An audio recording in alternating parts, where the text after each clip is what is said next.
চলছে কুচকাওয়াজ, পায়ে পা মিলিয়ে তালে তালে হেঁটে চলেছে সামরিক বাহিনী। পরিবেশন করা হচ্ছে জাতীয় সঙ্গীত, সেই সঙ্গে উত্তোলন করা হচ্ছে লাল পতাকা। এ যেন চীনাদের জন্য এক অন্যরকম দিন।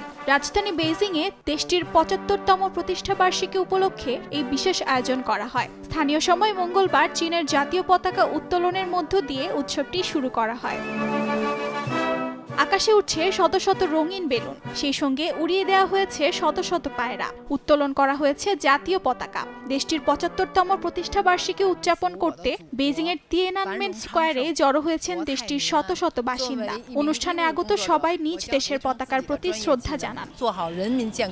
১৯৪৯ সালের ১ অক্টোবর চীনের কমিউনিস্ট পার্টির নেতা মাও সেতুং আনুষ্ঠানিকভাবে চীনের নতুন পতাকা তুলে তিয়ানানমেন স্কয়ারে প্রায় ৩ লাখ জনতার সামনে গণপ্রজাতন্ত্রী চীন গঠনের ঘোষণা দেন। ঘোষণাটির পর জাতীয়তাবাদী সরকারের সঙ্গে গৃহযুদ্ধে বিজয়ী হয় তারা। এরপর ২ ডিসেম্বর একটি সভায় আনুষ্ঠানিকভাবে ১ অক্টোবরকে চীনের জাতীয় দিবস হিসেবে অনুমোদন দেয়া হয়।